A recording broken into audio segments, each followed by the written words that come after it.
way my love don't lie to me. Swing the iron like stamps and I can't let no hoe lie to me. I don't feel these rappers, all they lies is hypocrisy. Ain't no competition, ain't no rivalry. Nigga think I'm playing, I don't hear one word they saying. This shit light work. Think Muhammad one of us, he might lose his life first. Circle up and stay alert. Another cop to stretch the nigga. He ain't demon, this an exorcism. Watch I bless the nigga. You took that oath in blood, then you know I'm gon' get active with you. Fuck the opposition, I see vision. Let me paint the picture. Rappers claim they spin, now I ain't listening. Is in fact a fiction. Revenge was a woman, now I stroke that bitch like Jack the Round War. We gon' run the summer, it's gon' be historical. Thought they making plays, made them niggas call the audible. Ask who run this shit, but that question is rhetorical. Bitch, I'm the one, me cookies with the oil. I'ma get him crack as hell, should've never kidnapped my family. I can't do that, bet I be the last nigga standing. Do a life sentence for my niggas, pray you understand me. I might put a switch on this Glock and call it young man. How you real trickin' on them dots, you a bird feeder. Claiming he a demon, what's a demon to a cult leader? When he said something, I ain't hear him, this shit light. It ain't about who got the gun, it's about who gon' up that fight first. I turn a bad situation to a game change. Soldiers from the dead, just raised up the chain. First shots, I'ma look like Aaron Jones when I run it. Never bite the hand and feet, you will never get that hand back. Bitch about 10%, I don't wanna hear none of that. He dropping swore, fuck him, just make sure you get that cover back. Look around, he ain't with us, probably cause he never was. Now my chin like you with the angels for your brother's bed. Everybody won't be Richard Porter, God kill him like Alpo. Play if he want, it's laying in the trunk like he Valvo. I'm a certified woman's ass nigga, I'm not a toy. Hey, I with that hollow side, yeah, this the rim accord. Feel like Gullah Jack when I'm in Fairville, you feel your part. Still up on my bread, still I think that's all that I enjoy. I get it, boy, lost, they gon' start to call him Elroy. Fuck his gang, pop out on them demons like I'm Hellboy.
Big soldier, nigga, just give me the reason.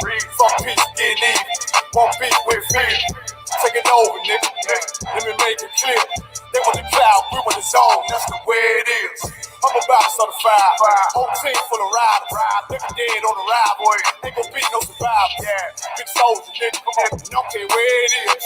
They want the cloud, we want the zone. That's the way it is. I'm repped out, tell her watch your mouth. You know we gon' bend your block. I'ma walk in time bomb. I go viral. You niggas like TikTok, yeah. This ain't what you want. Tell them throw in the towel. We make niggas hit the clock. And when I toe fire, rain brimstone. They gon' think that you live a lie. We ain't got no picks. We want it all. We gon' make you pick a spot. We knocking on the door, so let us in. Or you know we gon' pick the locks. We in the field for real every day. While y'all just say watch, we making enemies our foot stores. Don't know nothing about the op. It's hit one try when I rock out. I'm like David when I sling shots. I'm putting attachments on everything. You don't want me connected dot. This drum got 50 unreleased hits. You don't want to be the next to drop. I put them in a box and make that shit double wood. You don't want to be the next to fly.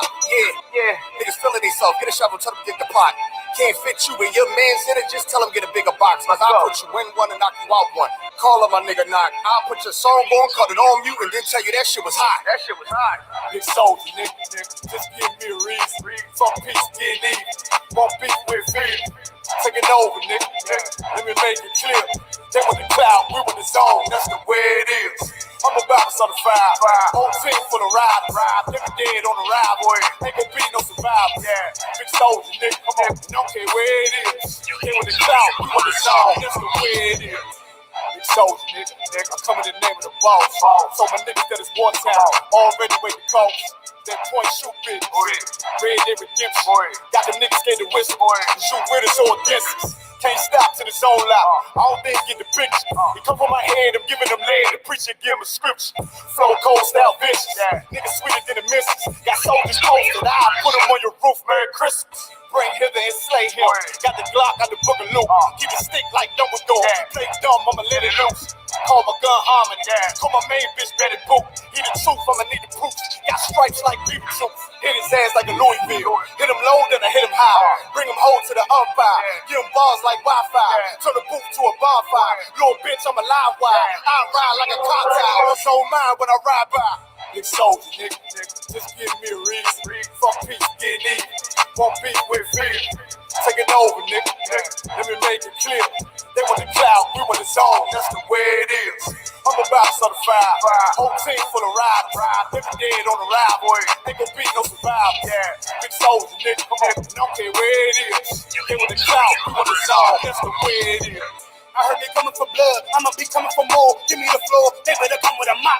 I'ma be making it pour, nigga I'm raw. Fly with the hammer like Thor, found on my ops in the mall. Tell I'm a four, I'ma be bombing these lanes. Understand how I roll, I've been the lead. Time to get back in the street, time to get back on my feet. Had time to read, check out we came from the east. Wait till my dogs are released, heard they was sleep. So we gon' wake them up, put them up in the sky. The Lord gon' take them up. I take on anybody think he braving up. I've been the same and I ain't never changing up. I'm in my zone, hit on my cellular phone. Tell me whatever he on, I take that scouter. He on the bricks and that powder, homie ain't really that strong. I'm like a dog. Better yet, Benny King, I keep a lion head on my pinky ring. I keep a shield. Wanna see everything, keep 43. Symphony, let it sing.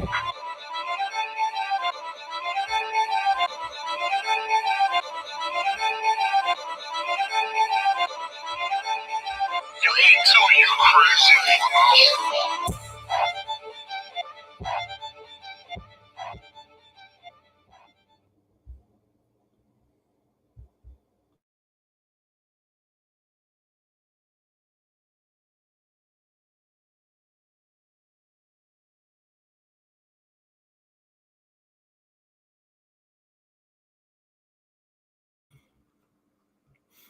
Shalom, shkita. Hold on one second. Bear with me just a moment. Hey, shalom, Yahweh shkita. Can you hear me, sir? Hey, Khan, I can hear you. Shalom. Yahweh Most high in Christ, good to see you, all the one. Hey, shalom, Kawhi Yahweh shkita. What's going on, brother? How you doing, sir? How you doing, sir? Kawhi, you hear me good, bro? Con, how you hear me? Can hear you just fine. You and the captain good as well? Oh yeah, I can hear you. Most high in Christ. Let's clap it up. Oh yeah. Ooh wee. Let's get fresh up there. I like that green and that blue. Word. You see that, right? Yeah. Most times twice. You see that, right? Yeah. I mean, damn. You know what I'm saying? I'm over here. I'm thinking I'm doing something with a couple of chains or something. Here come Captain Yagarwap. You know what I'm saying? With the colors. You know what I'm saying? Looking real fresh. Most high in Christ. We back again. Shalom to all the brothers. Shalom. Yahweh Bashim Yahweh Shah Baraka Thumb. To all the sisters. Yahweh Shema Allah Thun. Bashim Yahweh Shah. This is the Chain Breakers Podcast. This is episode number 6. Damn.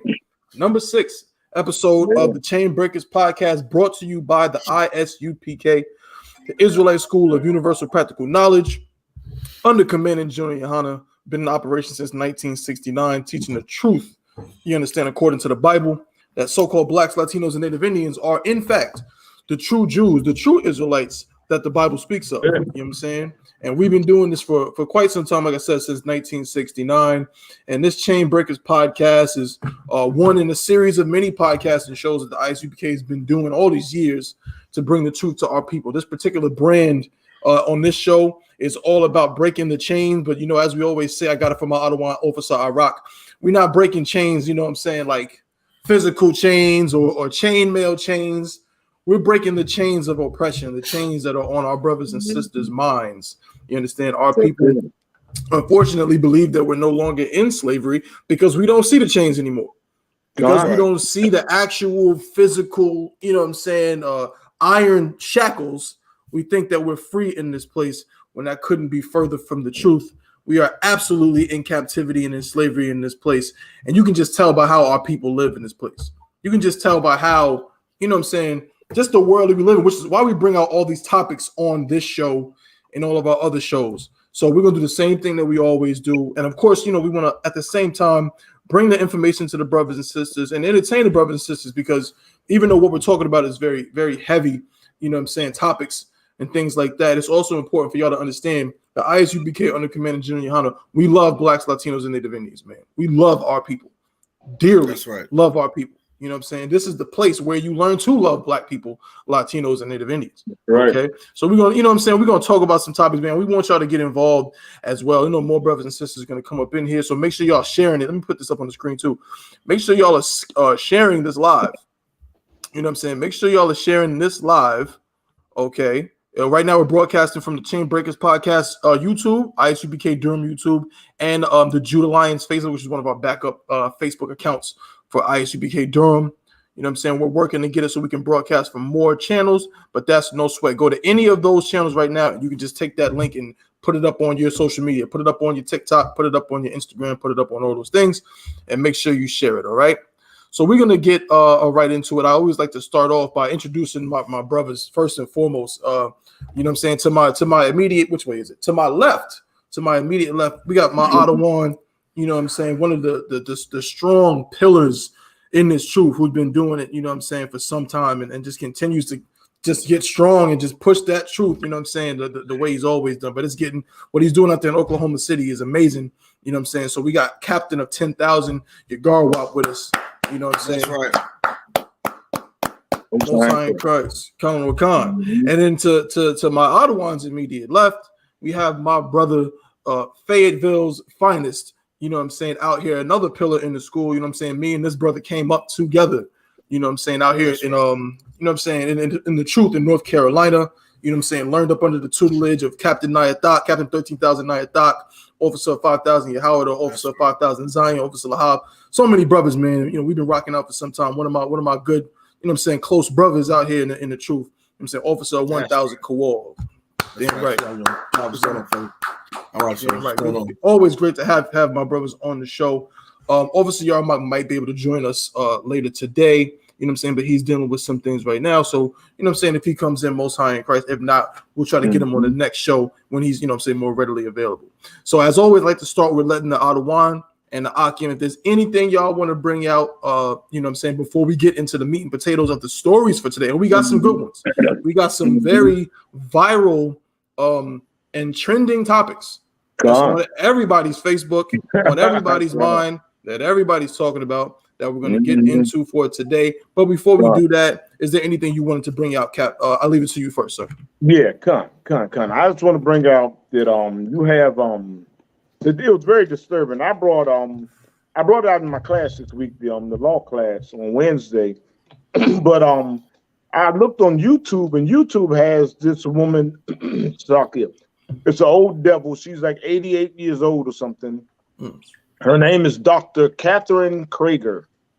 Okay. She's of the Gordon Conwell Theological Seminary. And along with Dr. Edwin Yamamuchi of Miami of Ohio, University of Miami of Ohio, they are teaching Black people that they have a place in the Bible, and they are African. Ooh. They are African. So they're taking people trips to Israel. I saw this on Catherine Krager. She's in Israel showing Black people that Judites, Judite people, showing them that they're not. She's not telling them they're the Jews. She's telling them they are Hamites. They are Hamites, and they have a place in the Bible. I don't know where she never showed them where in the Bible. She's showing them little hieroglyphics and everything, but it's like, we gotta understand this is what Psalms 83 and 4 is about, when he said they want to destroy us so that, I'm paraphrasing of course, they want to destroy us so that the name of Israel will be no more in remembrance. This is what that means. You know what I'm saying? That they are doing stuff right now. Time is short, because they are doing things like that. And I was blown away by it. Because it was so evil, that, and you got us, Judah, Israel. I shouldn't say just Judah, but Israel. We can be so stupid when we in the world. Mhm. And they were like blown away. Oh, I didn't know this. Oh, I'm part of Africa. And they was just, it was so disgusting. It was so disgusting. But you know, these things are going on right now because we know time is short and we're in the last days. So these things are gonna come out all the time. You know what I'm saying? We can't be fooled by them. That's why it's important for this show to be on and other I.S.U.P.K shows and classes to be on, to letting people just open people's minds up because we are man. And like the name of this podcast, Chain Breakers. I mean, that's a chain on your mind that you are African. You know, and it was just so evil that she was telling them that they had a place in the Bible, but she didn't tell them they had a place in Israel. They was Israelites. She was showing them all this Jewish stuff, everything Jewish. And then saying, "Hey, you black people," and it was like, oh, it was disgusting. It was disgusting. But you know, I wanted to bring that out because these are the chains that they're putting on our mind. That's right. You know what I'm saying? I shouldn't say putting on our mind. These are chains that they are tightening. They're putting more padlocks on the chains. You know, so that we can stay asleep. You know, so we can stay, you know, the way we are in that little mind fuck of, you know, we're Africans and stuff like that. You know what I'm saying? You know, that's what I want to bring out. You know, but yeah, definitely, you know, as a people, we got to be on the lookout for things like that. You know what I'm saying? This is why the I.S.U.P.K. This is why we do what we do. Under Commander Junior, this is why we do what we do. You know what I'm saying? Because that's right. We got to really confound clowns like this. That's right. You know, go ahead. That's all I want to get on that, brother. Sir. Damn right. That's a heavy thing. And I like the word you use. I don't want, if I may, disturbing, because that is absolutely disturbing for someone to be so careless. I mean, I can't even call it careless. I know they do it intentionally. But to intentionally misguide and misdirect God's chosen people, it's willful ignorance. Right? Absolutely disgusting for you to do that. You know what I'm saying? And they don't do that to anybody else. You know what I'm saying? I don't think they don't get scores of Asians and try to teach them that they're truly you know, if they might lie, but you know, we know we're not Hamites, we know we're not African, but they purposely try to misdirect us and say, "Oh yeah, you're the Hamites, you're the Africans." But are they going to get scores of Asians and try to tell them that they're, you know, Japhetic people, or get scores of you know what I'm saying, so-called Hawaiians and tell them that they're Israelites or something like that? They don't do that to anybody else. It's always us. It's smoke and mirrors. It's always something that they do. Like you said, Adawan, it's so important for us to have shows like this and for the I.S.U.P.K to exist in general. Because if not, all we would do is continue to hate each other. Teaching the black man that he's an African has never ever helped a black man ever on earth. Ever. That's right. It has not worked and it never will work. You know what I'm saying? So that's absolutely disgusting. That's okay. Right.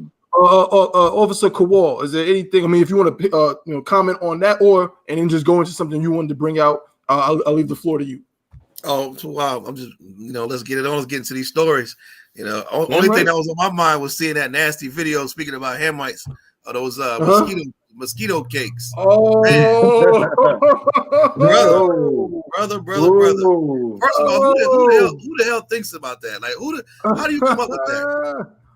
I mean, I have a thing with, if I think, you know, see something disgusting like that, bothers me for a few days. That mosquito thing is so disgusting. Like, we never want to be Africans. I don't understand that. I don't know one brother with mosquito cake.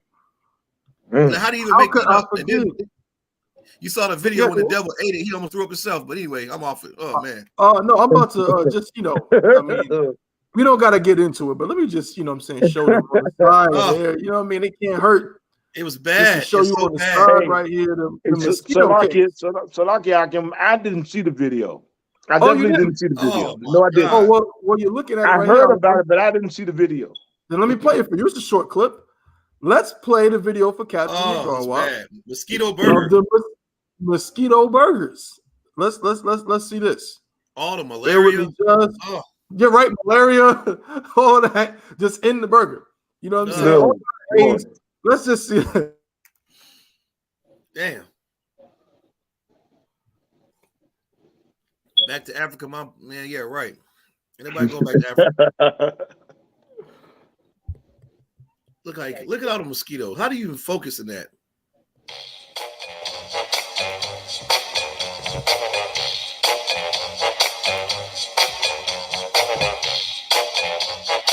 Good night. Come on. Come on. Come on. Oh, Come on. do it. Come on. Put your palms together now. Come on. Oh, that's mosquito much. Come on. Come on. And there's a chicken right there. Eat the chicken. No. The chicken right there.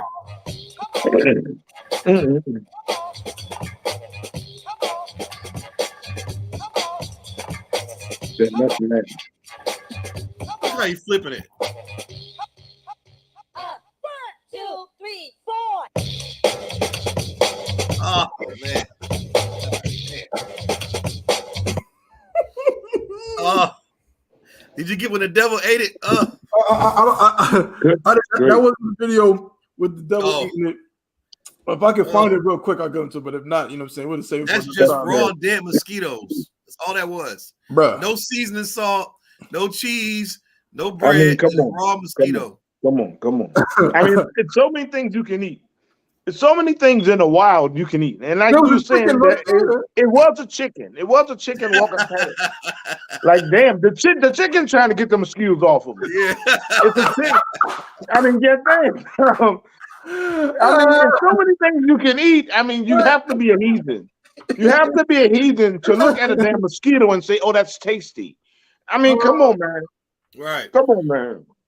That's terrible. So I found out that it's called, the actual official name of it is called kunga cake or kungu. It's a type of cake.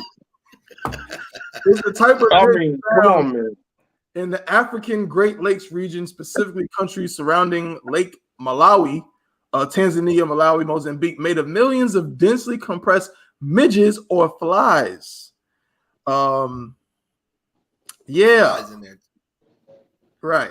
There was a video of the devil. I can't find it, but the devil took a bite of it, and he looked like he was about to gag. Correct? Yeah, you know that was anything. He's about to throw up. He said it's a fishy taste, and then they try to explain why it had a fishy taste because he said because mosquitoes are close by water. Man, I don't want to hear that. It tastes like garbage. You know, he didn't want to insult the local Africans, but he almost threw up. He almost threw up. Right. Oh, it was bad. And I didn't know you just read his flies in there too. Yeah, I think there's different types. You know what I'm saying? Because what happens in the air, whatever. Right. They have these. You know, what can happen is like it's like some kind of natural thing where you might get like these large swarms of these insects that kind of congregate to certain bodies of water or certain things, and what they do is there's so many of them. They just wave frying pans around, and while they're doing it, they're smacking the mosquitoes and killing them. They're able to collect them so they have, literally billions of little mosquitoes and flies and stuff. And then they pulverize it and turn it into a mosquito cake. Boy, they say it's good protein out there in the. Oh my goodness! I'd rather eat that mud cookie up there in Haiti. Yeah, from the earth. That clay dirt mud cookie with no animal, mosquito, fly, nothing. Yeah. Right. Even in our poorness, we don't go that far. Exactly. You know what I'm saying? It's like, man, I'm thankful to the Most High. He chose us. Damn right. That's right. Damn right. I seen a video yesterday. I believe it was a sister, like a Latino family who was like dirt poor. I forgot where it was, but I mean, back country, poor, living in squalor. And they were living, it was 14 of them living in basically a 1-bedroom house. They had a serious, horrible roach infestation. I mean, like the worst roach infestation I've ever seen. And not one time, even in this complete squalor and poverty, did any of them think to pick up a roach and eat it. Yeah. Not once. Mm-hmm. Like you said, it just shows that we are just so different from them. You know. Goddamn. But you know what? That's a beautiful segue into my topic, or the topic. You know, Chain Breakers podcast, like Cap said, one of the biggest changes is that we're Africans. That's one of the worst chains of oppression that they have on black people. And you got to blame your nasty Jesse Jacksons, your Al Sharpton. You got to blame them. When Jesse Jackson came with African American, what, in the 80s? 90s? Yeah, something like that. Yeah, in the 80s. Something like that. You know what I'm saying? Well, it was a time when we basically knew that we wasn't African. You know what I'm saying? If you think about it, if that was the case, we would have been calling ourselves African, but we weren't. Right. We were never calling ourselves African. We were colored and all that kind of stuff. But we never called ourselves Africans. But now in this day and age, like Cap said, they're putting the pressure on us more and more. Well, here's another story, a heavy thing that's going on in America right now. You know what I'm saying? Which I find hilarious. But we're gonna talk about it. Okay, let me pull up this. Did y'all hear about this African Celtics coach? Yeah, I heard about it. I definitely heard about it. Hey, but look, you know something? I didn't even know nothing about the Nia Long thing. You know, I didn't, man. Me neither. You come to I had no idea that Nia Long was engaged or what have you. This Hamite. And Salakia, I didn't know that. Actually, I didn't know that Hamite was a Hamite. You know, I thought he was a Jake. Really, I thought he was I never, like I said, I fell away from all the sports and stuff like that. So I saw him stand on the sideline, but you know, I just figured he was a Judite brother or something. You know, I didn't know he was supposed to be he was a Hamite. Mm-hmm. Right. Yeah. Ime Udoka.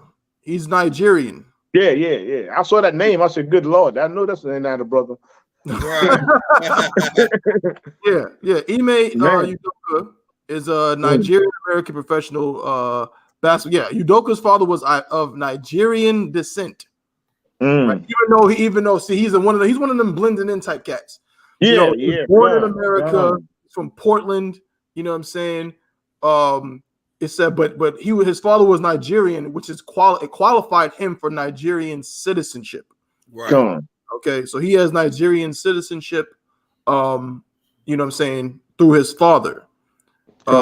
He has a child with Nia Long that was born in November of 2011. Oh, okay. Damn, I didn't know that. Right. They became engaged in May of 2015. So this is this African's Nia Long, this African is her baby daddy. Man. And her fiance. God.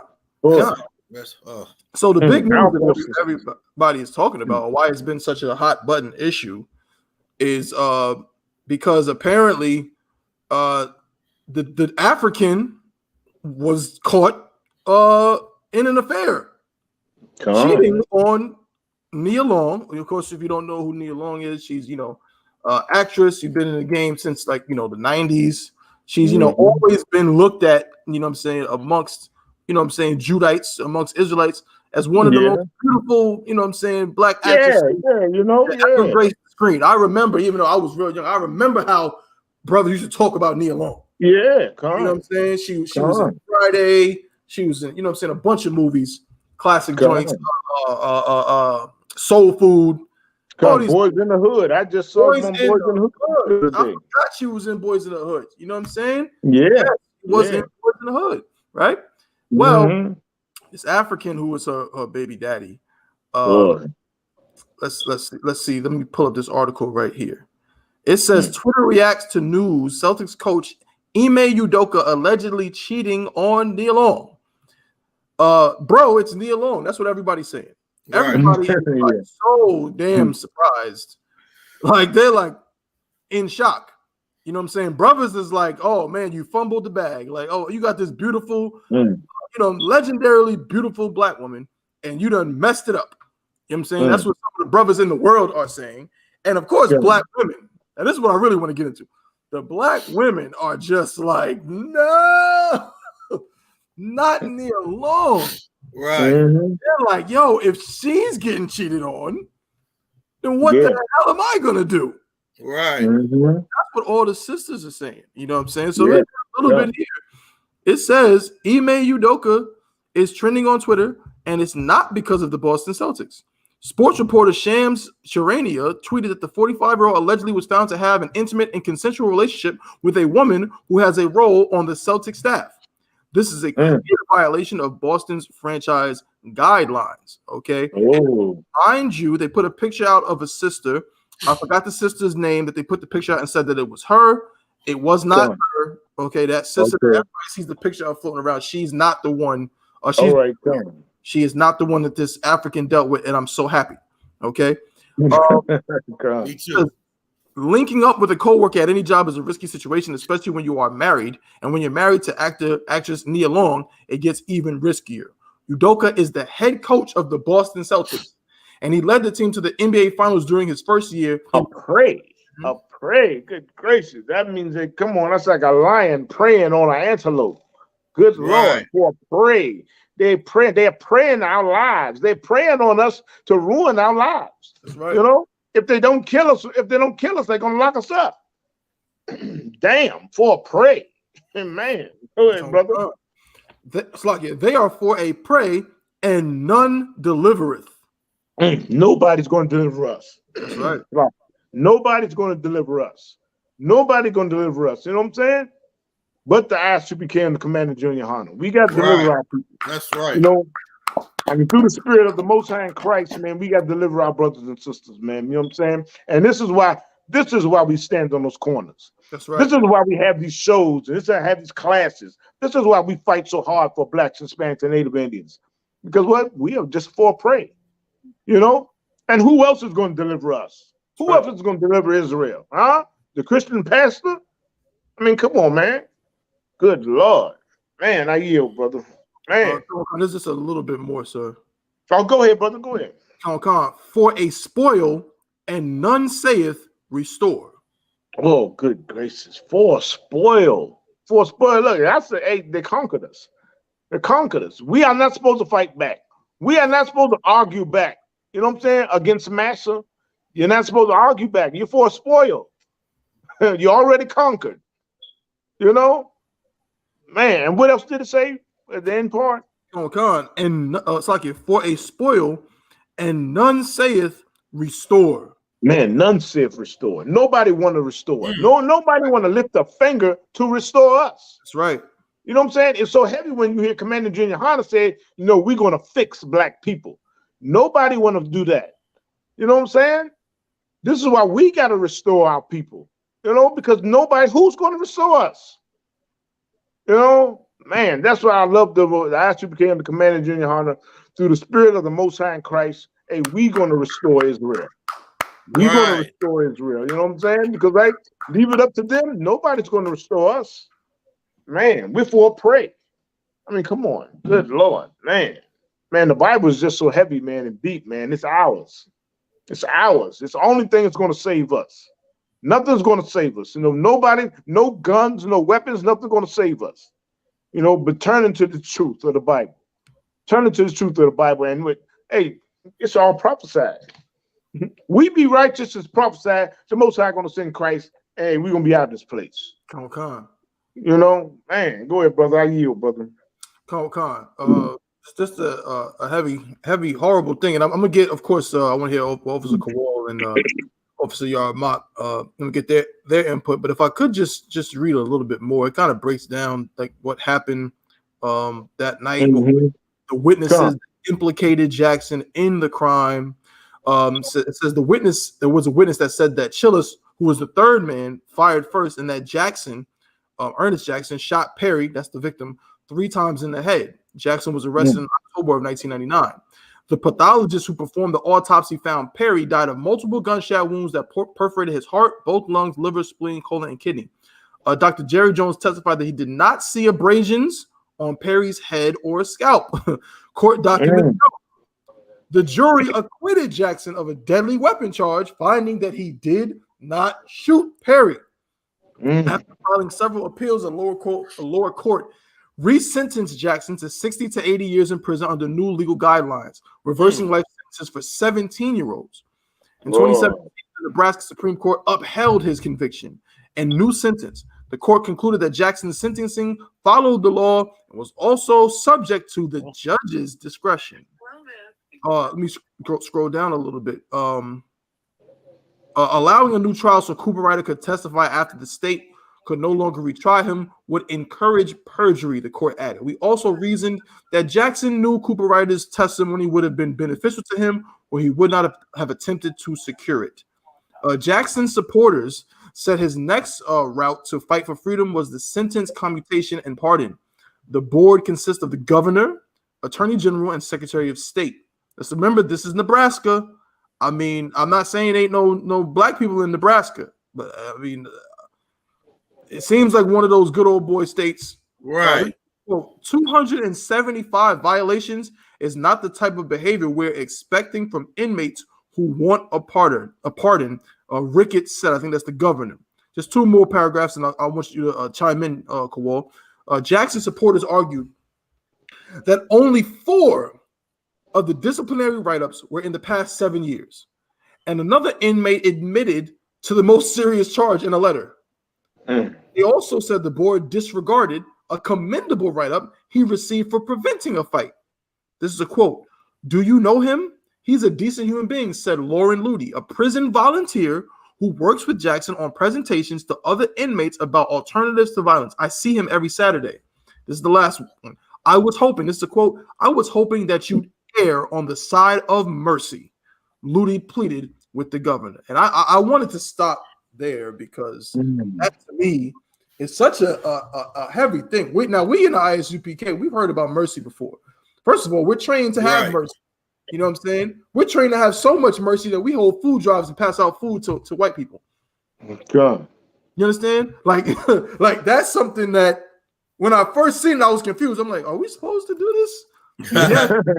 I was told by my captain, do not screen anybody. If someone comes up for food, as a matter of fact, you was there. It was the very first food drive that you set up in Durham across from the shelter. And Captain Nyathok said, if anybody comes up for food or whatever, give it to them. Don't start asking questions. We're not here to debate. We're just here to feed people.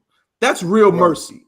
But I also was taught that America and the oppressor, they don't have mercy. They couldn't even understand it if it smacked them in the face. So for this person to say, we were hoping you would err on the side of mercy, to us, it's funny because we know that the oppressor doesn't have an ounce of it in his body. But Kowal, please, I mean, what when you see something like this, a brother who is literally in hell, and all the evidence shows he didn't commit a crime. The other people involved have been acquitted and they went home. And they're finding loopholes. The governor of the state of Nebraska is so heavily involved in finding loopholes to keep this brother in prison. I mean, what do you say to that? I mean, it's so disappointing and it's sad. However, we are in America. And like Captain Yagaro was saying, you know, and you were saying also, we're dealing with a monster, has no mercy whatsoever. He's not long suffering. He has zero compassion. He's not even a human. The Bible, he's a beast. That's right. You know, we can't go to like Captain Kahan was saying. How are we going to go to, you know, somebody who's not civil for civil rights? And how are we going to go to somebody, you understand, that begging for freedom and all this stuff? But this reminds me of something similar. Do you know that if you get, just like the child support system, if you are pregnant and the baby comes out not yours, you sign that birth certificate, guess what? You paying child support, Jack. Ain't nothing you can do about it. This is something we're dealing with here. Now you're in hell for 18 years, taking care of a boy or girl who looks nothing like you, while she goes on and does God knows what. You're going to go work 40 hours, 50 hours a week, and you're going to pay her child support, and that child's not even yours. This brother did not commit that crime, and he's still in jail because we're dealing with a heinous monster. And the Constitution of America is trash and it's garbage. All these state laws and rules were made by beasts and devils. That's why everybody in the Christian church, everybody watching this should run to I.S.U.P.K, pay your tithes, become brand new so we can be in charge. That's right. See, I don't think people are mad enough about this because we're the only ones giving a damn. We fight every single day, from teaching classes, the clothing drives, the food drives, to going to camp, to risking our lives to teach people there's going to be a new government established. It's going to be us. There will be no such thing as this. Why would you fight for this? Because you rather live under this. You rather live under this heinous beast. And black women should be outraged. That's somebody's child. Women love their That's damn right. children, especially their sons. Where's all the cries from the black women? Oh, I forgot. They're too busy watching the damn Woman King today. So That's right. they'll never care. They're doing that stupid scream in the bathroom. They're running to the damn movie theater, eating popcorn, spending all that child support money, watching Viola Davis as she has running around the damn jungle. And what's crazy about this is this brother won't get out of jail, just like you won't get off child support if you sleep with a whore. That's Same reason. right. That's You won't it. get off, even if that baby's not yours. You're not getting off child support. He didn't kill that person. He's not getting out of jail. That parallel because we're under a beast.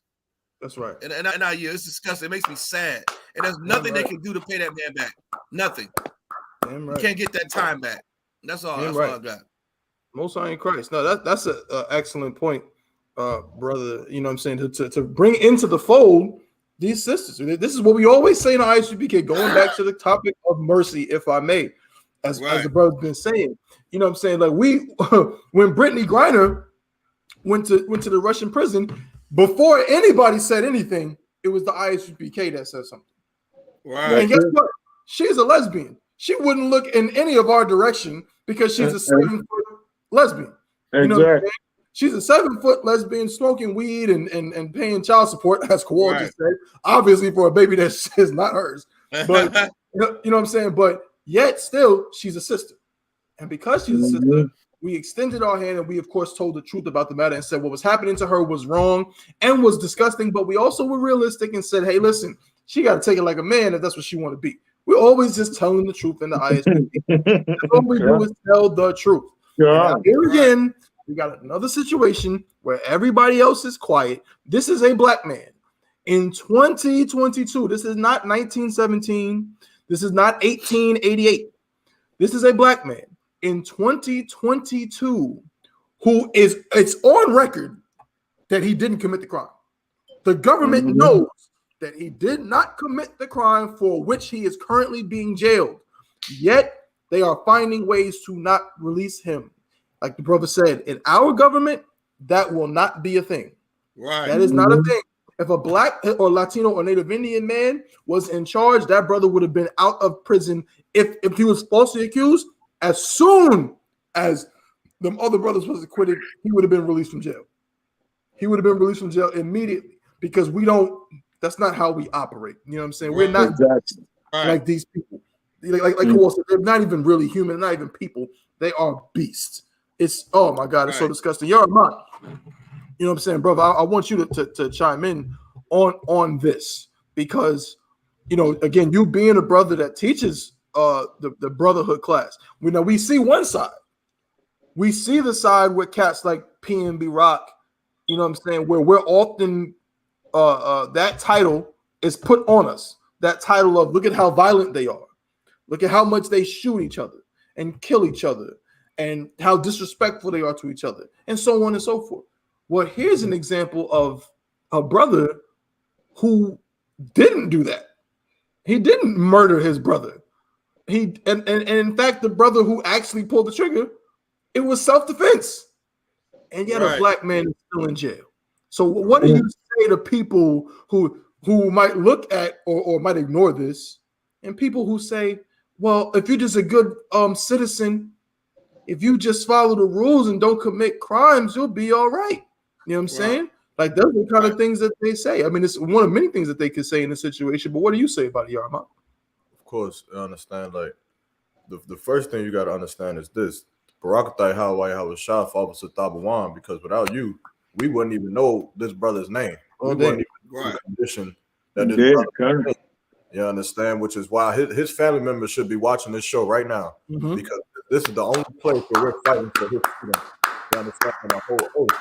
And that's the very important part that all people have to understand. Because like what the brother said before, we're like, my question is this: where is the feminist movement? Where is the LGBT movement? Where is Black Lives Matter movement at? You understand? Where are they ever helping someone who is just facing injustice in general? You understand? And all of those movements which is why all those movements are trash, man. That's right. None of those movements do anything for anybody outside of their dumb, strange push that they're trying to push for themselves in America and they don't do anything for the injustices of the people who actually need it, which are Blacks, Hispanics, Native American Indians. That's right. And here's the other thing, man.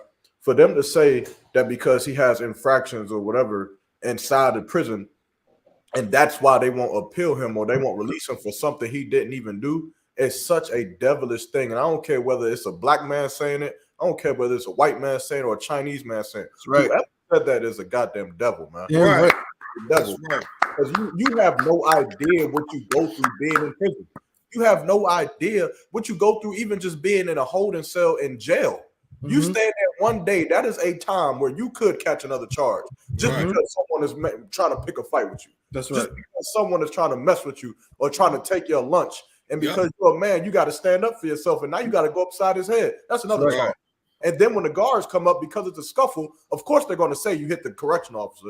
Of course they're going to say you punched the police officer in the face because they're trying to dig you down and further and further and further into slavery. That's right. That's right.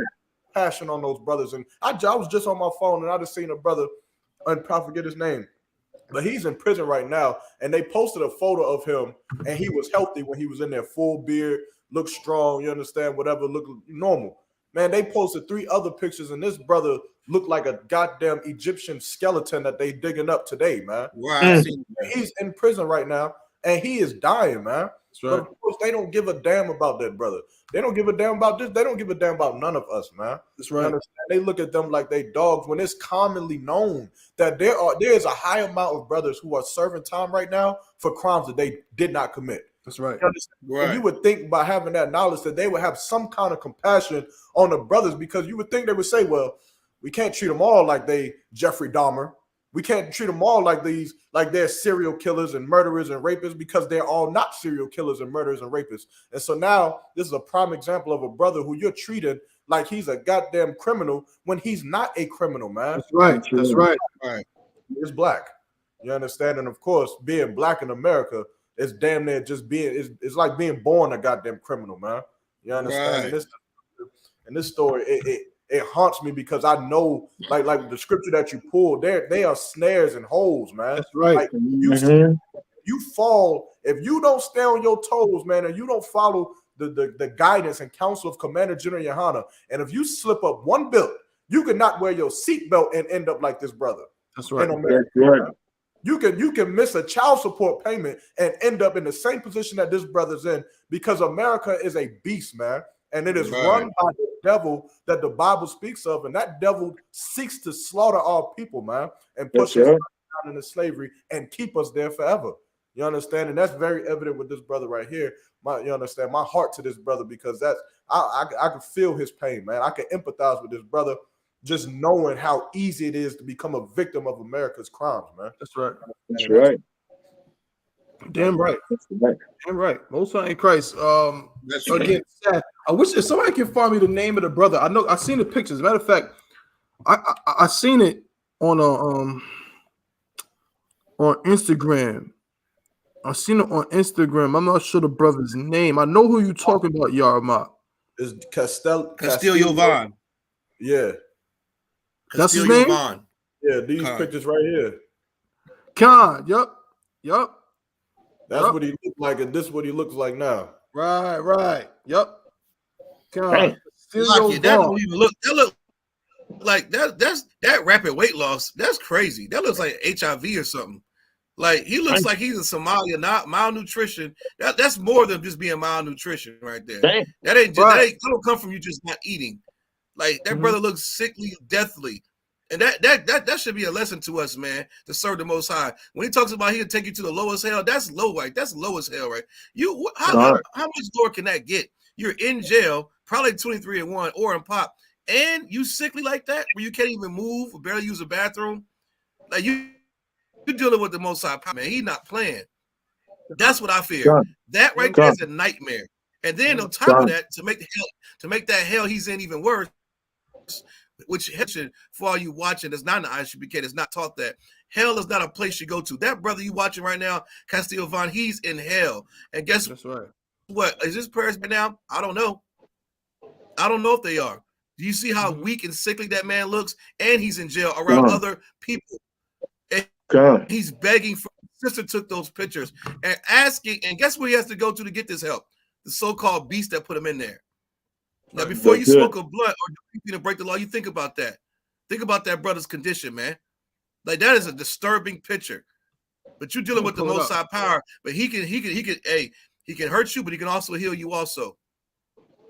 You know what I'm saying? That's a sobering reality of the power of the Most High, man. And if you're under his wrath, he's not playing. He's not playing with blacks, Hispanics, and American Indians. Look at that brother's chest. Don't make no sense. That don't come from just not eating. That brother's in there dying. Salakia.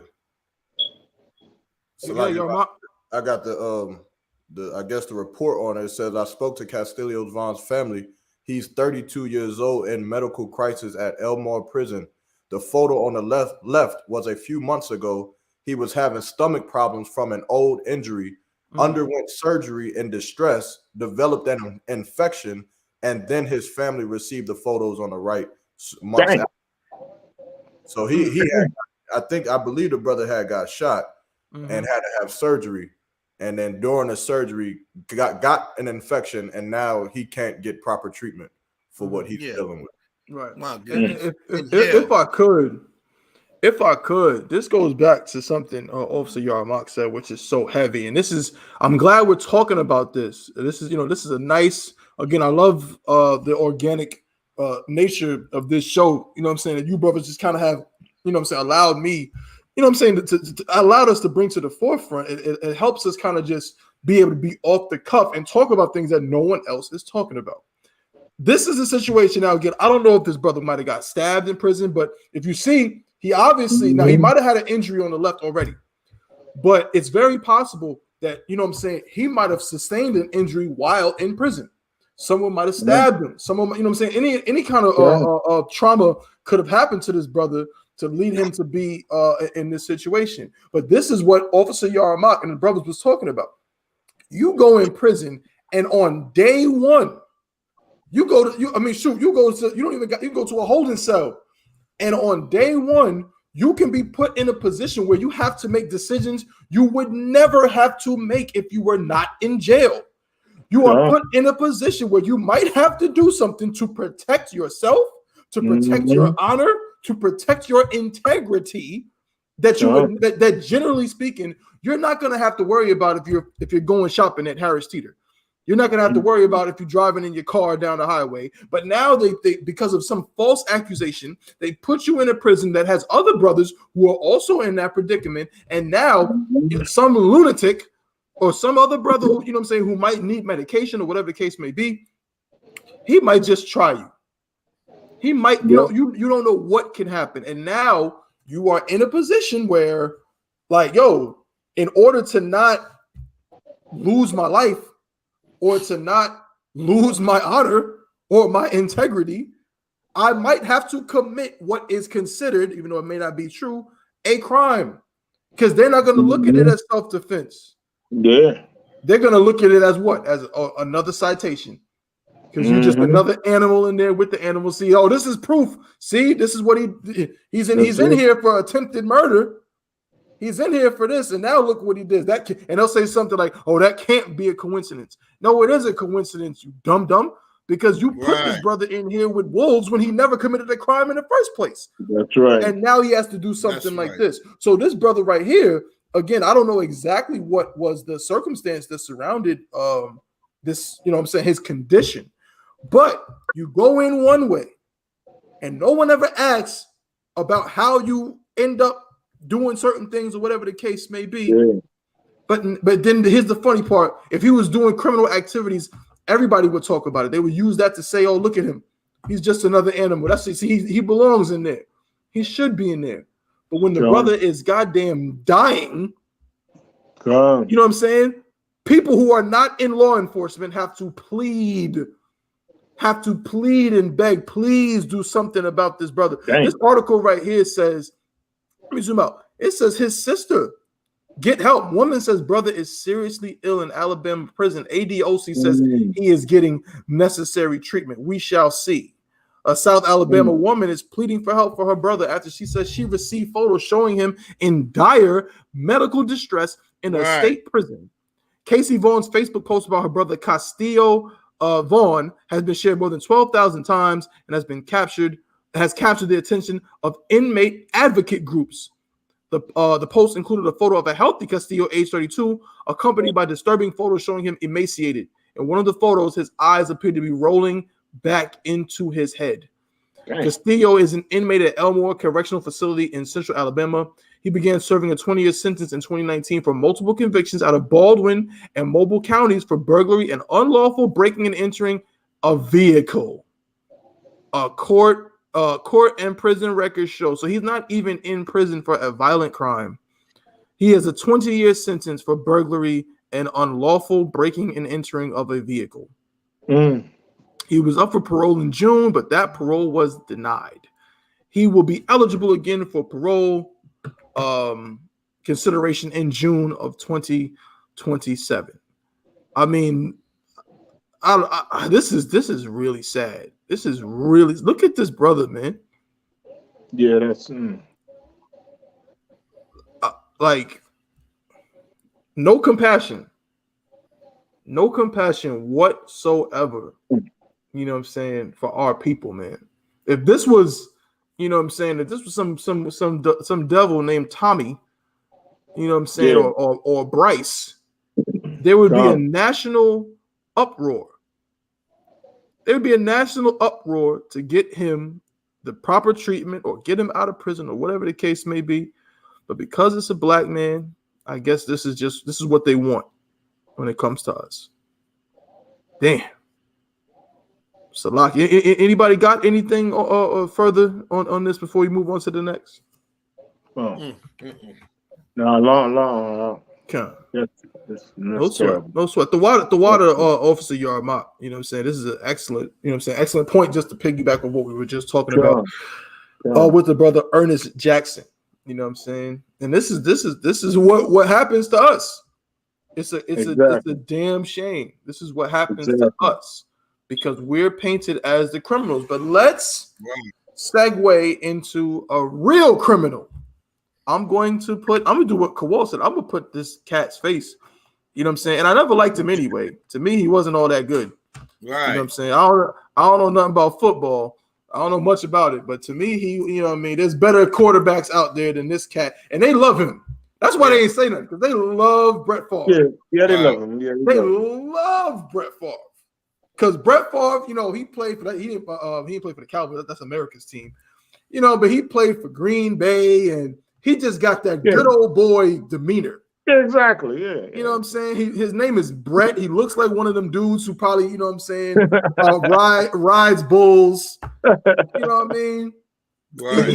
He has an endorsement, I think, with Wrangler jeans. Wrangler you know jeans. What I'm saying? Wrangler jeans, and he drives the big trucks and all of that. He's just your quintessential good he's all American boy. He's all American boy. All American, middle of American boy, and they love him. Well, no surprise here. Brett Favre is under fire. He's under fire right now because of this. Hold up. Let me actually pull up this article that says this. Just a second. You know what I'm saying? Again, we hope that brother Castillo Vaughn gets the proper treatment. You know what I'm saying? While he's in hell. You know what I'm saying? Because if he dies, that goes to show even further how much the devil, the oppressor, is. But this is from Deadspin magazine, deadspin.com. It says the media needs to treat Brett Favre like it did Michael Vick and Colin Kaepernick. I mean, goddamn. It's like they're just handing me topics, Ottawa. I didn't come up with this. This looks like something that I would have wrote on my page, but nope. Deadspin, because they watching our videos and they done caught on. You cannot ignore the I.S.U.P.K. You cannot ignore Commandant General YAHANNA. You cannot do it. It says Brett Favre. The media needs to treat Brett Favre like it did Michael Vick and Colin Kaepernick. That's right. Even though I think I got to be honest. I know they're talking just about the coverage, but even that statement bothers me because Colin Kaepernick didn't commit a crime. Right. So even that statement is a little funny. A word like that. Colin Kaepernick never committed a crime. And Michael Vick committed a crime. Kind of. You know what I'm saying? It's a crime, But I mean, he wasn't even really at the house. We don't got to get into all of that. But nonetheless, it says that Brett Favre needs to be treated by the media the way Michael Vick and Colin Kaepernick were treated. Shoot, let me also throw in Plaxico Burress. People don't talk about Plaxico Burress. Plaxico Burress was a wide receiver for the New York Giants. Mm-hmm. I remember that was a big news too when he shot himself in the leg in the club. Yeah. That was big news too. He went to jail for like I think a year and a half. Okay. It says if Favre had diverted money from a lily white community, his face would be on TV 24/7. Maybe. Newsflash. Let me scroll down. Salaki, not that part. Well, I'm gonna read it. It says newsflash. As much as you love them, dogs aren't humans. That's a good way to start an article. Right. I got to say that. Not saying I agree with the mistreatment of dogs. The Bible tells you that you got to treat animals, you know what I'm saying, a certain way as well. Right. But you know that the oppressor loves dogs a little bit too much, if you ask me. Right. And that's why they made an example of Michael Vick, because they have a romantic relationship with canines. As much as you love them, dogs aren't humans. And as much as it might have infuriated you, asking the police to do their job isn't a fireable offense that should get you blackballed in your industry. Mm-hmm. But that's not how it works in America. In this country, you'll get more mainstream coverage for killing dogs, which was really bad, but not as bad as storming the U.S. Capitol in an effort to overthrow a fair election with plans to kill government officials. Right. Or kneeling during the national anthem because you're tired of white cops getting away with murder after they play target practice with black bodies. Brett Favre is a trash human being. Jen Sturger tried to warn people about him years ago, but being that she's a woman, she was ignored. Go do some research on that situation and learn something. However, what Favre is barely in the news for this time around should be something that ESPN, CNN, MSNBC, and even Fox News should be airing around the clock, but they're not. Right. One of America's most cherished quarterbacks, we just said it, the Wrangler Jeans, quarterbacks diverted funds intended for welfare recipients. But most of all, money was taken away from innocent people that needed it. Usually something like that. I'm sorry I keep stopping, but I wonder how many of those brothers who didn't get that welfare ended up going and committing crimes out of desperation. Right. And ended up in prison because of Brett Favre. Usually something like that would lead to a huge news push. Favre denies the accusations and no charges have been filed against him at this time. However, you have to remember who Favre stole from. Poor black people in Mississippi. Right. Apparently, that's not news. You know, kind of like how whenever a white kid is kidnapped, it's everywhere you turn. But when little black kids go missing, you have to spend time looking for more information.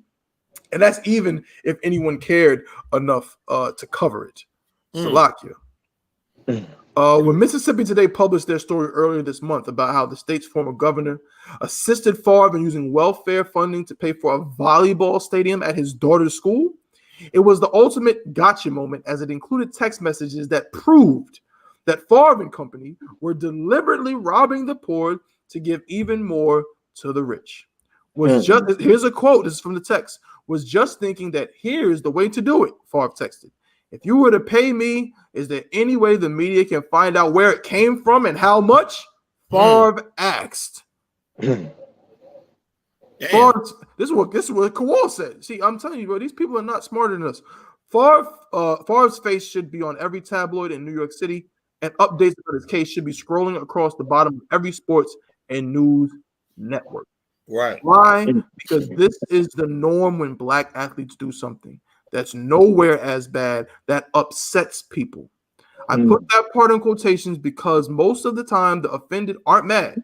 They love to participate in false outrage. For instance, before we knew the full depth of horrific things that Jameis Winston was entangled with in the past, which included rape allegations and fondling an Uber driver, his crab leg shoplifting story was so major that CNN covered it.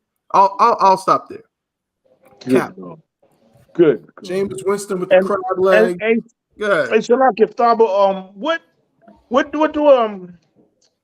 was the date on this allegation on Brett Favre? What is the date on? Did it happen last week? When did the story first come out? The story broke last month. That's ridiculous. Damn. That's A ridiculous. month. That's, I mean, come on. I haven't heard nothing. I mean, you mean, come on. You mean this haven't been on the CBS News? I watched the CBS News, World News with Nora O'Donnell every day Mm-hmm. at 5:30. Now, you mean to tell me I haven't heard nothing, not once? And had that story been on about Brett Favre stealing money? I mean, come on, from poor black people. Mm-hmm. That's, I mean, come on. Really, I mean, come on, man. I mean, this is the simple kingdom we living in. Come. This is the simple kingdom we living in, man. This is, I mean, come on, man. I mean, as far as like I said, it's like I'm not surprised on it. Like I said, I'm like being in the truth. I'm not surprised on anything the oppressor does, but it's just so ridiculous and hypocritical. You know what I'm saying? Just, man, come on, it's terrible. You know. Like, and like I said, if it was like a black man doing any type of thing like that, you know, any black Hall of Famer, you know what I'm saying? What if Warren Moon was doing that? Right. Good Lord. I mean, if Warren Moon was doing that, he would be on the front of every magazine. Right. You know what I'm saying? All the newscasts and everything. I mean, they would be like everywhere. Mm-hmm. I mean, his name would be Mud if Warren Moon was doing it. Come. But Brett Favre, I mean, come on, you mean a whole month? Mm-hmm. And I haven't heard nothing. I heard one time. I heard one report. And I think, the local news. Like, I haven't heard it on the CBS News, the World News, or any World News. I mean, I heard it on, like, the local news one time. And that's it. And you mean, I mean, come on, man. And he up there stealing money from poor black people. Right. That's ridiculous. If I may, I want to block you. I have to. If I could, sorry to cut you off, sir, but I have to say this because actually, that's not even accurate what I just said. I have to tell the truth, and I just found something. I found an article. I found an article from April 8th of 2022. I'm going to show it. You know, in the I.S.U.P.K, I'm not just gonna sit up here and just talk. April. Let's show everybody. Let's share the screen here. Here we go. Just a second. Here we go. It says Brett Favre, new report shows text show Brett Favre's role in Mississippi welfare fraud scandal. What does that say? Man, good gosh. April 8th of 2022. That's ridiculous. That's ridiculous. I mean, before the Passover? Come on. 5 months. Good Lord. 5 months. I mean, I haven't heard. I mean, come on. Like I said, that one report. That's all I've seen. And you mean to tell me 5 months? Good I night. mean, come on, man. This is a sinful kingdom. This is what. Damn right. Boy. That's crazy. I mean, boy, I mean, you know, I'm really lost for words. I mean, come on, man. I mean, 5 months? You mean 5 months have passed and nobody blowing that up? Like I said, I haven't heard Nora O'Donnell, nobody blowing that story up. Right. He stole their money. Right. Stole their money. I mean, goddamn, stole their money from poor black people. But like I said, who did he steal it from? He stole it from the slave. So really, it's really not stealing unto them. Right. Unto them, it's really not stealing. It's from poor black people. What the hell? We give them food stamps. We give them EBT. Right. It's not really important. I mean, we're slaves. That's their thinking. Good Lord. I mean, there's a lot to it. Kawhi, you have something, bro? I'm about to say, that's the whole, so-called Esau. He's thinking it's my tax dollars anyway. You already know how they feel about their tax dollars. They have the right to steal from government because they pay more in taxes. That's just the mind of that beast. And also, too, it goes to show you how swayed and one-sided the media is, man. How the media is weaponized against blacks, Hispanics, and American Indians, especially in sports. You know what I'm saying? We make up the whole entertainment realm anyway. But they paint these lily white quarterbacks as if they can do no wrong. Like, you remember? For example, do you remember when what's the other savior? Peyton Manning. Peyton Manning was accused of sexual assault at University of Tennessee in 1996. He put his nutsack, excuse my French, he put his nutsack on a trainer's face while she was checking him, and everybody laughed. And then he lied and said, "I was trying to moon my teammate." He settled that case in 1997. This is what Peyton Manning did, right? Now, this surfaced a few years back in the 2000, like last year sometime. It made minimal to no media coverage. Why? Because they made that female, part of the settlement was that female had to leave the University of Tennessee. And when she's still traumatized by his nasty white ball sack on her forehead. And she should be. That's sexual assault. That's what Peyton Manning did. Now, ask yourself, does an average black, cover any of the black athlete or, consumer sports knows that? They don't know that. That's right. I didn't know that. The media didn't push that. That happened. What about Ben Roethlisberger when he raped that woman? That one? That made minimal coverage also. Why? Because Michael Vick was too busy taking up all the airspace when he wanted to kill those dogs. Ben Roethlisberger is a rapist. They still allow him to play and give him a pop on the wrist. Brett Favre, Phil Bryant is the one who he's not even getting enough criticism for this. He was an ex-governor. He needs to be in jail. Misappropriation of funds, stealing from black people. This is high white crime right here. White collar crime. And this is stuff that, when we get to talking about these type of issues, we get called what? The angry black man. That's right. The angry black man. Y'all just mad. No, we see what's going on. That's and right. We're awake to all this, crime and disgusting racist bullcrap. Cam Newton stole a laptop, or they say he stole a laptop when he was in Florida or something like that. They ran that through the damn media. He could never come from up under that. They painted him as a murderer, a thief, a hoodlum over a laptop. I remember LeBron James sold a throwback jersey when he was in high school. They almost didn't let him make it. I still remember how they demonize our black athletes. But Brett Favre stealing millions of dollars for a damn volleyball gym. Come on, man. And he don't get thrown in jail. And he don't get crucified on the media. Yeah, America's gonna burn, man. That's right. Damn right. Damn right. Yarmat. Now, brother, you are my resident football person because I don't know what the hell is going on, but I gotta, you know what I'm saying? When it comes to situations like this, and we're talking specifically about these football players. We know it happens in all sports, but these football players, they're always in the news for something. I mean, let's not forget. You mentioned Big Ben. I remember when Ray Rice that thing was on the news every minute of every single day for like a month.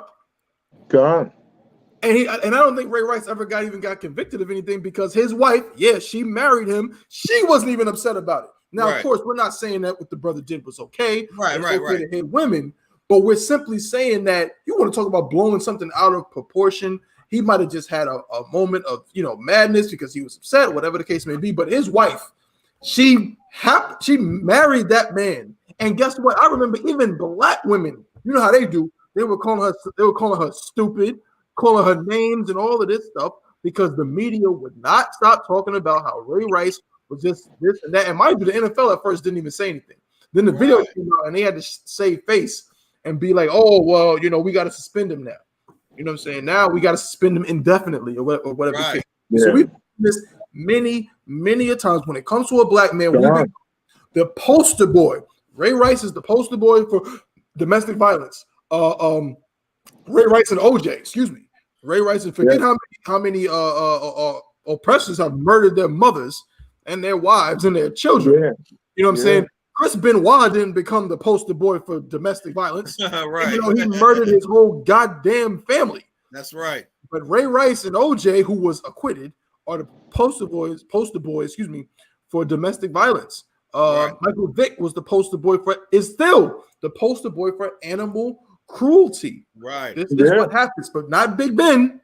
Not Big Ben Roethlisberger. Nope. Not good old boy Peyton Manning of the whole Manning family dynasty. Right. He is not the poster boy, and also not Brett Favre embezzling millions of dollars for a effing volleyball stadium. Right. For his daughter. And he hasn't even paid all the money back. He gave back like $1 million to all the $200,000. Yeah, Cap. It's Salakia Thaba. And he might since he did it for his daughter, he might get Dad of the Year. Right.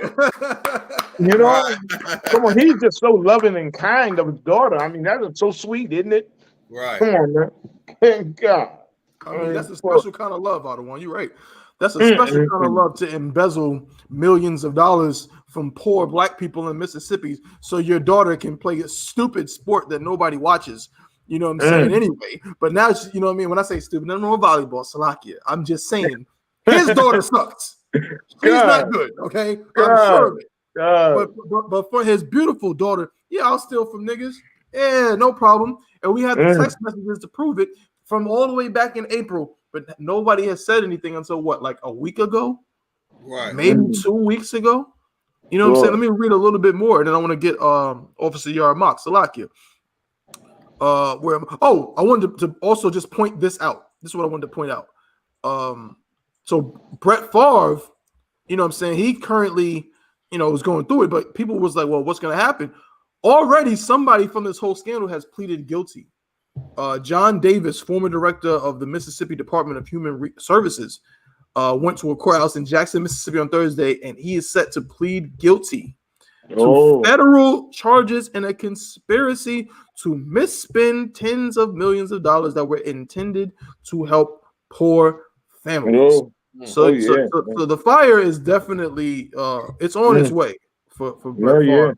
But Yarmak, I mean, brother, when you see this kind of thing happening down on the gridiron, and you know no one wants to say anything about Brett Favre. I know you see. I know out there in Barton. I know y'all got a black quarterback though, right? Yeah. Okay, y'all got a black. But I know in football that's a big deal. That's a big deal. Like that racial divide between black quarterbacks and white quarterbacks. And the black quarterback always has the stigma of, oh, he's fast, he can run, but you know what I'm saying? Can he control the offense? Can he stay in the pocket? You know what I'm saying? Those kind of questions. And when it's, you know, when it's some white man, when it's Joe Burrows or whatever, they just assume, oh yeah, he's just gonna dominate in the pocket. So when you see something like this, does this surprise you at all that that Brett Favre's getting this treatment? Yeah, Yarmak. It doesn't, but just to speak on the quarterback situation, that's exactly what happened.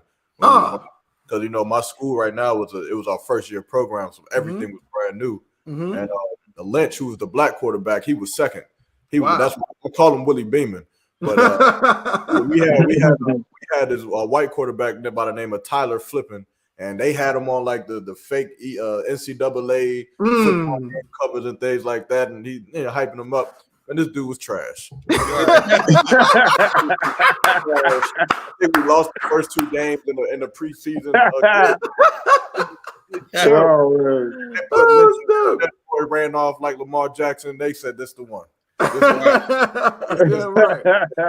It's been in great hands. But back to the topic though, it's not surprising. And this would like the public. This is what citizens, civilians. This is what you gotta understand.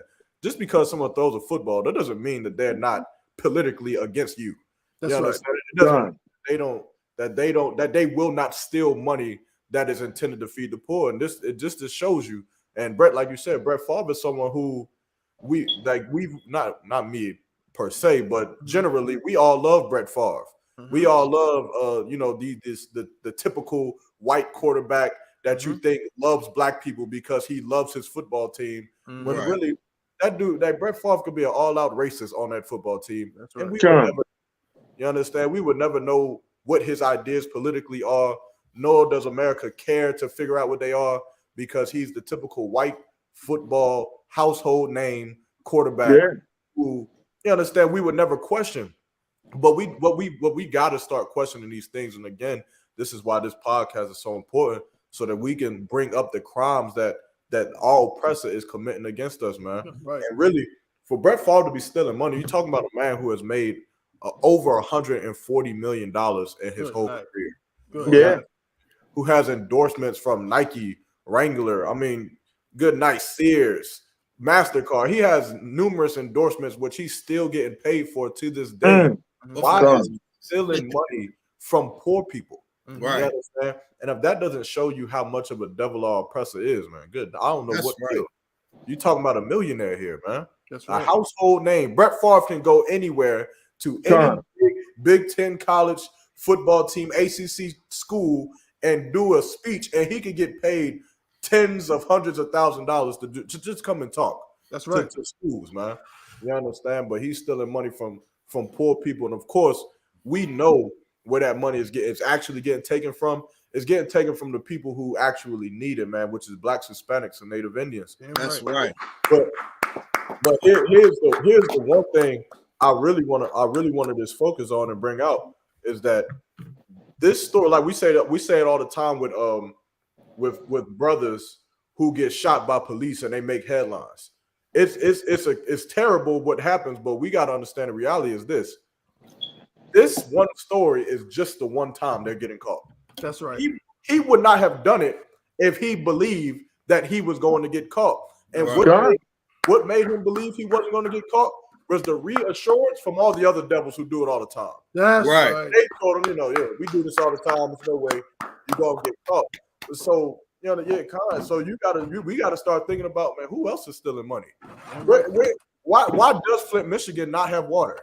Why does Mississippi not have water? You understand? Where's the resources going to? And we seeing it right now, man. Mm-hmm. You understand? We seeing it right here with this devil. They taking that money and they getting rich off of it, man. You understand? Salaki, and I yield. Damn right. Damn right. Salaki. Excellent point, brother. And here's my question too, because this is something that just came out. I saw Shannon Sharp kind of alluded to it, right? I remember, and of course, y'all brothers can help me out. Terrell Owens was the most polarizing football player for years.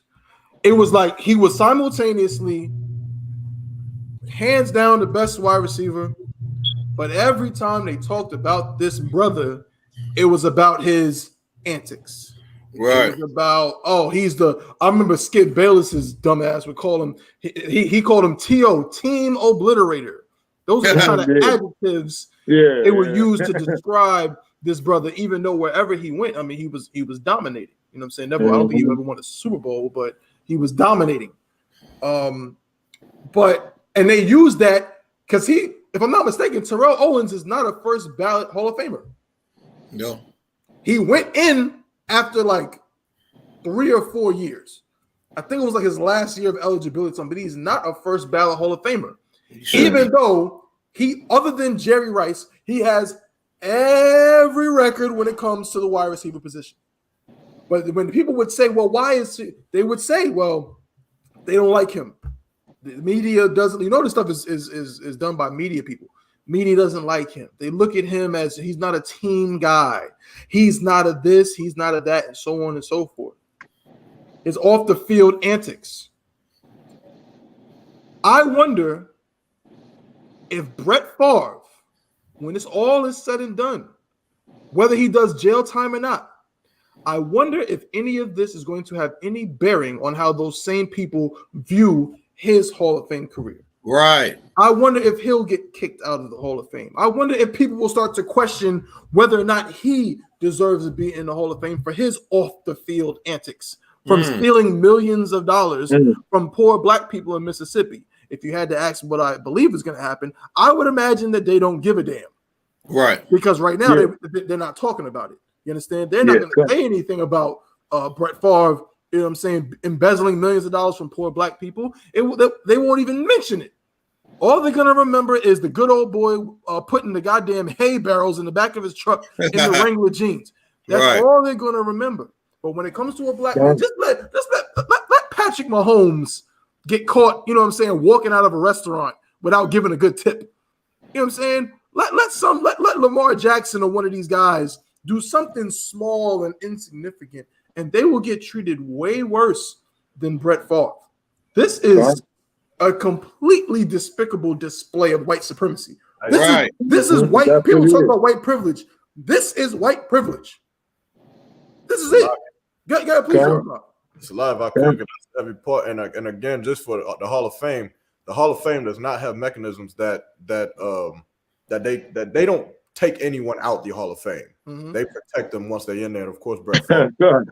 But just to show you like how strict they try to control us. Like I was reading an article of, forget the owner's name, but for the team that Cam Newton played for, and they had a recording of their conversation, and the recording, the owner asked Cam Newton, did he have any tattoos? He said no. He said, good, keep it that way. And he did. Yeah, he did it. And the way that he dressed, he said, you got to dress a certain way. You got to carry yourself a certain way. Otherwise, they would have did Cam Newton like they did AI. You know what I mean? Because they want us to have a certain image to really look more like our oppressor. That's so right. That they're not intimidated by us. You understand? Yeah. But that just goes to show, like, Brett Favre can go and steal millions of dollars, and really he should be taken out of the Hall of Fame. That's right. Because that really should be a stain that is left on the Hall of Fame. Right. And really, I wouldn't want to be in the Hall of Fame with him. That's right. Like, why would I? Don't put my statue beside this man. This man is a. You understand? Like, good night. That's like putting It's like putting me in the same league as of all oppressors, man. The Christopher Columbuses and Abe Lincolns and things like that, man. And he ain't no different. He ain't no different than them to steal from the poor like our president's been doing for 400 years. Right. Damn right. That's such a heavy point. I mean, well said. You know what I'm saying? All the to the and Salakia, right quick. And what? Then he stole all this money, and what for? A volleyball stadium? A volleyball stadium. Right. I mean, we don't. Who cares? That's the way they think. Who gives a damn? The daughter needs a volleyball stadium. So let's steal some money from some poor black people. What the hell? That's their attitude. Right. I mean, come on. There's a dire need for damn volleyball stadiums. I mean, come on. You're gonna just. I mean, really, like I said, damn. I mean, come on. If you go and embezzle so many millions of dollars, I mean, goddamn, aren't we worth something? I mean, we need money. We dying. We're starving, and we can't pay our bills, and we need the money. Poor black people need the money. And you're going to say, oh, I'm going to take this money. I'm not, check this out. He's not going to go and take the money and do something, maybe build his houses for white people. Maybe he's going to do something like that, But no, he's going to build a volleyball stadium for his daughter. But starve us. That's right. Take our money. I mean, come on. This is their kingdom. This is their kingdom. This is their kingdom. I mean, boy. And come on, man, Hey, we got to be righteous unto the Most High. That's right. Damn right. You know what I'm saying? This is the only way the Most High got it. The Most High got, he see this stuff. Like the preacher said, the eyes of the Lord God are upon the sinful kingdom. He sees all this what's going on. You know what I'm saying? But he's waiting for us. He's waiting for us to get ourselves right and stop our bullshit. That's right. He's waiting for us, to really get straight so we can just really be worthy of being delivered. Damn man, right. Go ahead, brother. I'll yield. Come on. Yeah, it gets worse. Right. You know what I'm saying? I'll leave it to, all the viewers to go ahead and research and check the text messages. You got text messages. I got one where he said Brett Favre literally texts one of the other co-conspirators. He said, call me crazy, but I'm trying to get 20 million out of this. That's what he said. That's what he said. Let me make sure I quote it correctly. Right. He said, Favre's goal was to increase his personal wealth. Call me crazy, but my goal is to take home 20 million when it's all said and done. Wow. That was in the text messages that were released back in April that ain't nobody talked about in 5 months. Man. You know what I'm saying? I'm telling you, these devils, bro, like they are not playing. Like Cap said, man, the eye of the Lord is upon the sinful kingdom, man. And the other scripture says that the man of sin needs to be revealed. I mean, this has to be revealed, man. Yeah, that's it. You know what I'm saying? And how dare they keep this from us for all these months? We could have been going to camp and been talking about Brett Favre. Right. Trying to keep it a secret. You know what I'm saying? Nice try, but we found out, and we're going to go to camp and we're going to blast this devil and all of you devils and show how disgusting you are. Don't tell me about a black man being a criminal, because ain't no black man stole $20 million from poor white people. Right. That's it. Don't tell me about what hate group is Brett Favre in? That's right. What cult is Brett Favre in? What cult and what hate group is the governor, the former governor of Mississippi in? It's his job to protect his citizens. I don't even think Brett Favre is from Mississippi. Right. I don't think so. I don't think Brett Favre is from Mississippi, or is he? Even if he is, let's see. No, he is from Mississippi. Okay. He's from Gulfport, Mississippi, or Killen, Mississippi. What? He's from Mississippi. But Brett Favre, as Yarmak said, and as Koala Cap said, Brett Favre got millions and millions of dollars in endorsements. Right. Yeah. So the governor of Mississippi is going to help Brett Favre instead of the citizens of his own state? Boy. But I wonder who voted him in. Yeah. This is why in the I.S.U.P.K. we tell our people, voting is not going to save black people. No. Don't involve yourself in these politics. These people hate your stinking black guts. Right. And they throw it every single chance they get. No matter how much you love them, they are going to find a way to hate you. They're going to show their hatred for you all the time, no matter what, man. We're going to continue to stay on this story. And like I said, we're going to blast Brett Favre and all these devils and show you how real it is, man. But yet, like I said, like Cap said, you know what I mean? Y'all probably going to continue to look at us like we're the hate group for just telling the truth. Right. You know what I'm saying? We feed more poor black and white people than the governor of Mississippi. That's right. God. Damn right. The governor of Mississippi steals from poor black and poor white people, but he's not in the hate group. Right. No sweat. We're just gonna keep doing what we do under Christ, under Commander Jimmy YAHANNA and the I.S.U.P.K. You know what I'm saying? Right. No sweat. Another excellent show. You know what I mean? The topics, y'all completely again brought different elements to which I love. Different elements and different ideas being brought to the table, yet we're still on one accord. But everybody, you know what I'm saying, when we talk about these things, there's always other ways to kind of break it down. You know what I'm saying? And I love that about this show and how y'all carry it. So again, let me shout out everybody that tuned in for today. Shout out to my rib, Lawaya Shalom, sis. Shout out to my Ottawa Officer of 1,000, I-Rock. What's going on, Ottawa?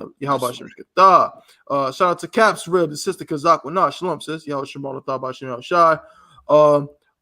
to the bro. I know we got a slave name over there, but that's Officer Yanazar. Shalom. Shout out to the sister Jay. We coming to class diligently. Most High in Christ. Shalom, sis. Who else we got? We got Officer Napash Kaya. Shalom. Khan. That's it for. I know we have more people actually tuned into the live, but that's everybody that kicked it with us and kind of commented on the in the comment section. The water to all y'all, you know what I'm saying, for being, you know what I'm saying, being down with us, continuing to rock out with us. Just a few more things before we go ahead and end it. And I'm gonna give the floor to everybody. If you want to say something before we head out, make sure to like, share, and subscribe. Make sure to like, share, and subscribe to the Chain Breakers Podcast. We're on YouTube. So just type in Chain Breakers Podcast. Yes, we should be the first one that pops up already. You know what I'm saying? You should type in Chain Breakers Podcast. You should see us right there. Just go there, click the subscribe button, click the notification bell so you can be notified every time we go live. Okay, you can also contact us at the Chain Breakers Podcast email, which is chainbreakerspodcast@gmail.com. That's how you can get in contact with us if you want to give us any articles you think we should go into, ask questions, or whatever the case may be, or just give us general ideas, you know what I'm saying, that you think would be, beneficial to the show. Let me also say this as well. Salakia, where is it at? It's not here. No sweat. I thought we had a banner up here, but I'll just say it. Make sure you pay your damn tithes to the I.S.U.P.K. under Commander General YAHANNA. Give up that 10% to Commander General YAHANNA. You know what I'm saying? I mean, it's the least you can do because you're getting shows like this. You know what I'm saying? You paying the oppressor for Netflix and and YouTube Premium and Hulu and all of that. You paying the oppressor to get those things that give you absolutely nothing. No information, just entertain you while you're in slavery and in captivity. Commander General YAHANNA is giving you Chain Breakers Podcast. He's giving you Black Watch. He's giving you Ask Ye the Prophets. He's giving you Cross the Line Radio. He's giving you One West Radio. He's giving you classes from Monday through Saturday. He's giving you camp speakings. He's giving you all of these things to save your life. You understand? And the Lord asks only for what? 10%. That's what the Lord has always asked for when it came to the prophets and when it came to the priests. 10%. Okay, so Commander General YAHANNA is owed that from every Black, Latino, and Native Indian. Okay, so again, excellent show, but I'm gonna give the floor to the brothers if there's anything they want to bring up. Kat, did you have anything you want to say before we head out? Yeah, right, man. That was just heavy what you was just talking about, the tithes and everything. And I'm saying, and that's just so heavy because I was explaining to a sister the other day that, the tithes is so important. And it's something that we take so light. We take so light that giving up that 10%. Mm-hmm. You know what I'm saying? Don't take that light. You know what I'm saying? You could be, a lot of us, as a nation, you know what I'm saying? We love what they hear. You love what you're hearing. Like all these shows and everything, like the brother was just bringing out. You know what I'm saying? But you slack on the tithes. Right. Tithes is how our nation grows. And Commander Junior YAHANNA is asking for these tithes. Why? Because they're going to save your life. That's right. That's like number one just brought up. It's going to save your life. Damn right. The tithes are going to save your life. You know what I'm saying? You're not going to see Commander Junior YAHANNA driving a Rolls Royce and then nothing. You're going to see it going into schools. You're going to see it going into food drives. You know what I'm saying? And it's again, by you being obedient unto the Most High, come on, that's a law. That's the law that you pay your 10% to the priest. It's a law. So the Lord won't kill you. so it's going to save your life, by keeping those tithes. You know what I'm saying? And one more thing I want to bring out is the sad part about us as a people, this show was just so heavy, you know what I'm saying?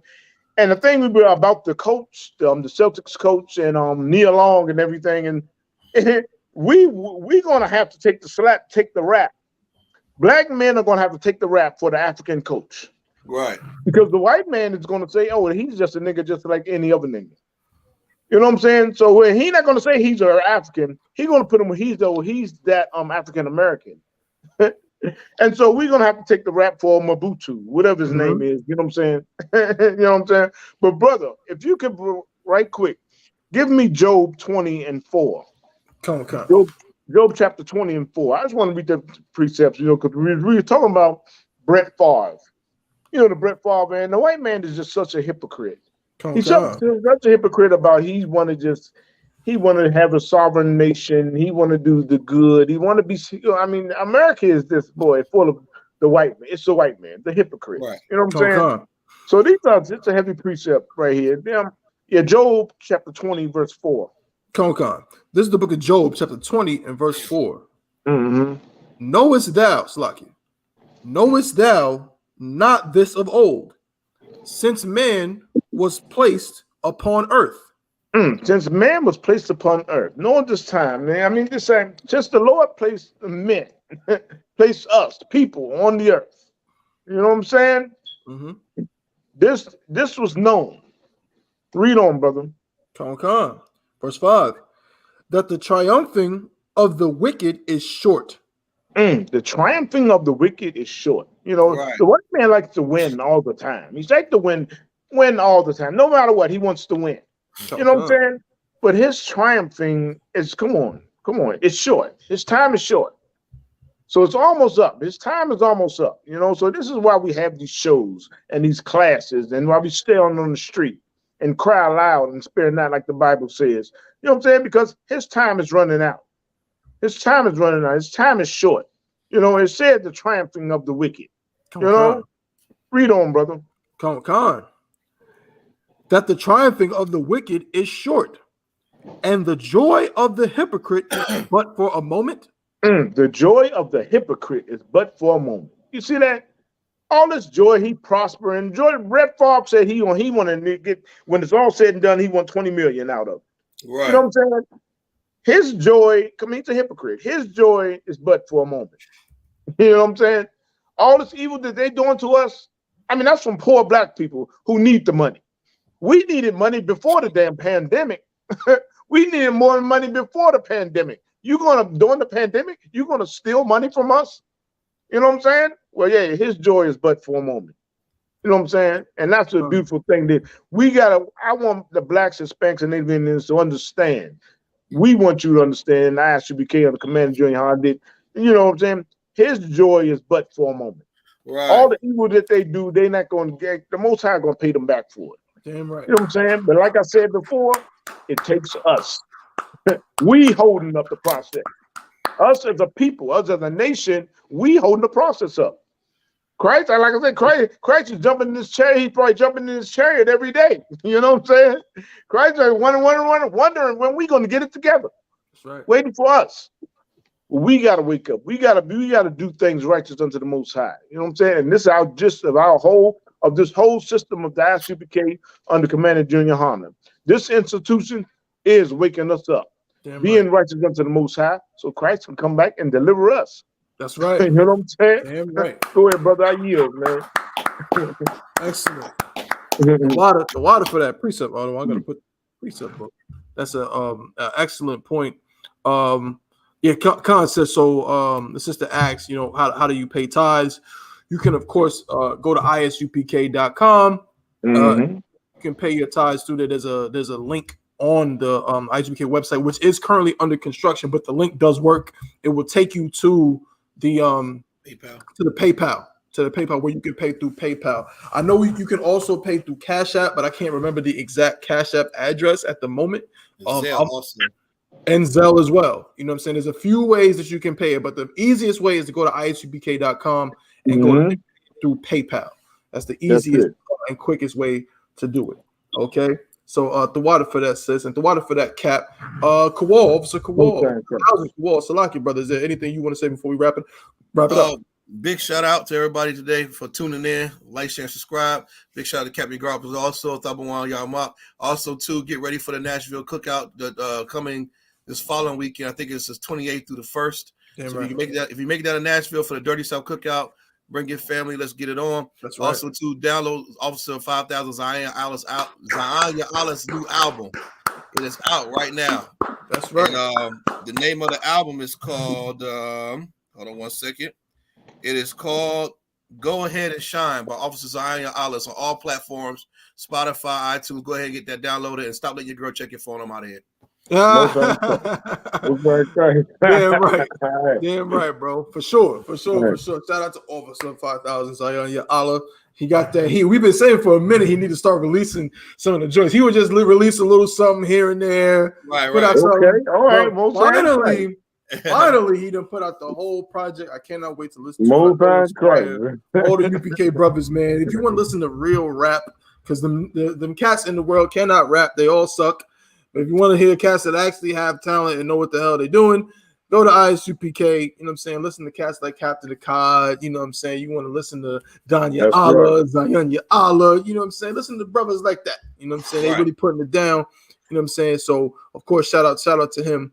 And last but not least, my brother, Officer 500 Yard Mock. Is there anything you want to say before we clip it? Yeah, man. Again, the water family on the show, the water for everybody on the show, and everybody tuning in with us. This definitely was a heavy show as of every week, man. But we definitely about to start doing more things with the show. So y'all tune in, man. We're gonna start getting the viewers and more interactive and things like that. But just remember, man, that the I.S.U.P.K is the home of the truth, man. So this is where we need to be, man. You know, so make sure you sharing, subscribing, liking this. Push this, man. Push this like you push Real Housewives of Hollywood or whatever you be watching. That's right. That's right. This needs to go out, man, so that them brothers can get some help. You understand? And so our people we can alleviate some of this oppression from our people. Damn right. That's right. Damn right. Most High in Christ. Excellent. Brother, appreciate that. So, you know what I'm saying? I don't really have much to say. I just want to say to Wada, you know what I'm saying, to Captain of the 10,000 Yard Guard Wap, Officer of 1,000 Kawal, Officer 500 Yard Mock, my brothers, my Ottawa in this truth, you know what I'm saying, rocking out with me and helping me. You know what I mean? Y'all make it easy for me. You know what I'm saying? Just this show and what y'all bring to it is just organic, and it just works. Like Yarmak said, we're going to continue to try to build up the show, make it even better, make it even more interactive, have more content for y'all through the channel, not just the live, but other little things we're going to put out based on the show as well. Again, we want to hear from y'all. Hit us up on that email. Hit us up in the comment section as well. Also, you can go to our individual Facebook pages. Captain Yagarwap is on Facebook. I'm on Facebook. Officer Tabawan.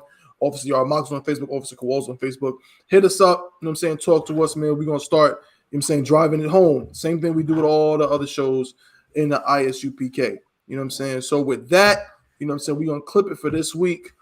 Tuna will be back next week, same time, 12 p.m. Eastern time, 11 a.m. Central time. You know what I'm saying? We'll be right back for some new stuff for y'all, for some new content, some new topics, some new articles. So until next time, to the brothers, we say shalom. Yahweh Shem Yahweh Shah Barakathum. To the sisters, we say shalom. Yahweh Shemar Allah Thun Ba Shem Yahweh Shah. Shalom. Shalom.